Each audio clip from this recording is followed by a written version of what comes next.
गरीब लड़का और सोने की राखी की बारिश। हीरापुर नाम का एक बहुत पुराना गांव था। उस गांव के चारों तरफ बहुत सारे जंगल और पहाड़ थे। गांव के सारे चरवाहे जंगल और पहाड़ों पर अपनी अपनी बकरियां और जानवर लेकर जाते थे। उसी गांव में घनश्याम नाम का एक लड़का भी रहता था। घनश्याम बहुत ही गरीब था। घनश्याम के पिताजी एक गरीब किसान थे। उनके पास केवल 3 बीघा जमीन थी। उसी से वो परिवार का खर्चा चलाते थे। घनश्याम की एक बहन भी थी जिसका नाम शीला था। घनश्याम ने अपने घर में 2 बकरियों को पाल रखा था। वो दोनों बकरियों को लेकर रोज पहाड़ पर जाता था। दोनों बकरियां दिन भर पहाड़ों पर घास और हरी हरी पत्तियां खाती थी और घनश्याम पेड़ की छांव में बैठकर सोता रहता था। एक दिन घनश्याम पहाड़ के ऊपर बकरियां चरा रहा था। तभी अचानक जोर की बारिश होने लगती है। पहाड़ के ऊपर एक बहुत पुराना माता का मंदिर था जो खंडर हो चुका था। घनश्याम अपनी दोनों बकरियों को लेकर मंदिर में छुप जाता है और बारिश के रुकने का इंतजार करने लगता है। पर शाम हो जाती है लेकिन बारिश बंद नहीं होती। घनश्याम कहता है, हे भगवान, बारिश तो रुकने का नाम ही नहीं ले रही है। अब मैं क्या करूं? अगर पानी में भीग गया तो बीमार पड़ जाऊंगा और मेरे पास तो दूसरे कपड़े भी नहीं हैं।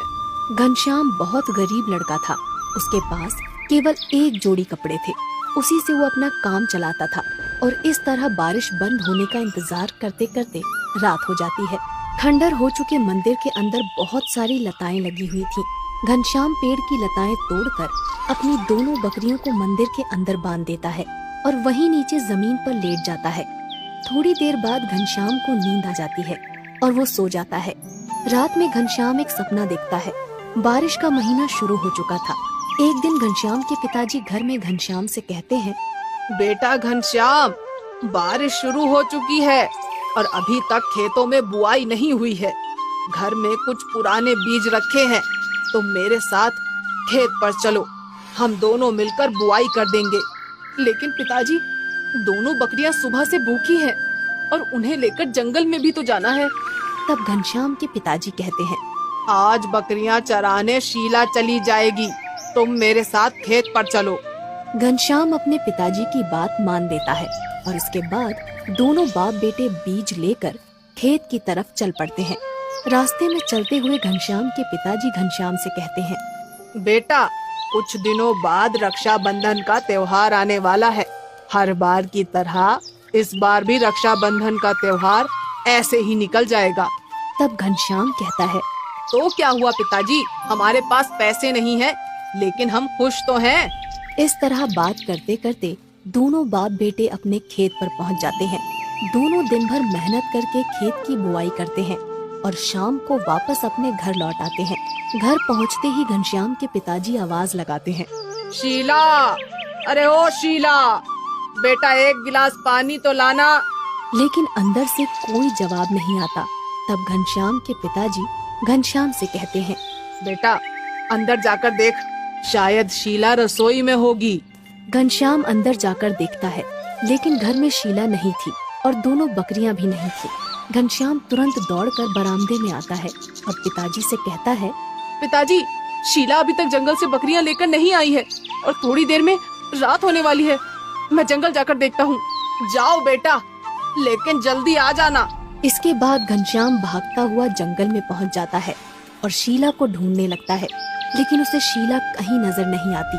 थोड़ी देर बाद उसे जंगल में अपनी दोनों बकरियां दिखाई देती हैं और घनश्याम समझ जाता है कि शीला भी आसपास ही होगी।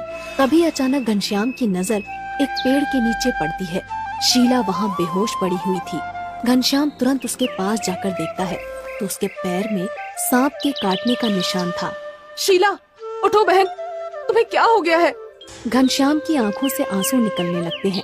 वो तुरंत शीला को अपनी गोद में उठाकर घर ले जाता है। शीला को इस हालत में देखकर घनश्याम के पिताजी कहते हैं, क्या हुआ है इसे घनश्याम? तब घनश्याम रोते हुए बताता है कि शीला को सांप ने काट लिया है।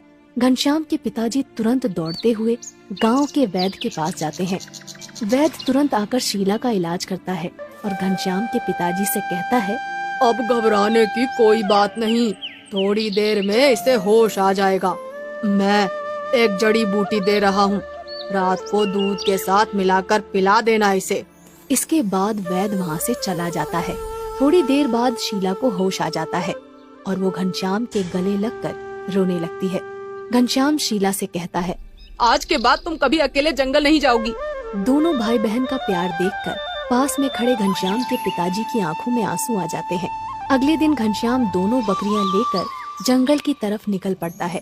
जंगल जाने से पहले शीला एक कपड़े में रोटी और अचार अपने भाई घनश्याम के लिए बांध देती है। जंगल पहुँचते पहुँचते घनश्याम को दोपहर हो जाती है और उसे भूख लगने लगती है। तभी उसे पहाड़ पर माता का पुराना मंदिर दिखाई देता है और वो सोचता है, बहुत दिनों से पहाड़ के ऊपर नहीं गया, क्यों ना आज पहाड़ के ऊपर ही खाना खाया जाए। और घनश्याम अपनी दोनों बकरियों को लेकर पहाड़ के ऊपर पहुंच जाता है। वो दोनों बकरियों को पत्ती डालकर मंदिर के अंदर चला जाता है। मंदिर के अंदर घनश्याम को कुछ चमकदार चीज दिखाई देती है। वो मंदिर के अंदर जाकर देखता है तो दंग रह जाता है। मंदिर के अंदर सोने की राखी की बारिश हो रही थी। पहले तो घनश्याम को अपनी आंखों पर यकीन नहीं होता, लेकिन जब वो पास जाकर देखता है तो सचमुच चारों तरफ सोने की राखियों की बरसात हो रही थी। घनश्याम एक राखी को अपने हाथ में उठाकर कहता है, रक्षाबंधन के दिन शीला ये सोने की राखी मेरे हाथ पर बांधेगी तो उसे बहुत अच्छा लगेगा। इसके बाद घनश्याम अपनी शर्ट उतारकर बहुत सारी सोने की राखियां उसमें बांध लेता है और वापस अपने घर आ जाता है। घनश्याम को देखते ही शीला कहती है, अरे भैया, आज इतनी जल्दी वापस आ गए और बकरियां कहाँ पर है? तब घनश्याम थोड़ा हकलाते हुए कहता है, अरे वो शीला, मैं घनश्याम सोच में पड़ जाता है कि शीला को सब कुछ बताऊं या नहीं, लेकिन शीला के लगातार पूछने पर घनश्याम उसे सारी सच्चाई बता देता है। घनश्याम पोटली खोलकर शीला को सोने की राखियां दिखाता है। इतनी सारी सोने की राखियां देखकर पहले तो शीला को यकीन नहीं होता। फिर वो घनश्याम से कहती है, भैया, मेरे पास एक आइडिया है। रक्षाबंधन के दिन हम लोग बाजार में सोने की राखियों वाली दुकान लगा लेंगे। इसमें हमें बहुत पैसा मिलेगा। तब घनश्याम कहता है, तुम बिल्कुल सही कह रही हो बहना, हम ऐसा ही करेंगे।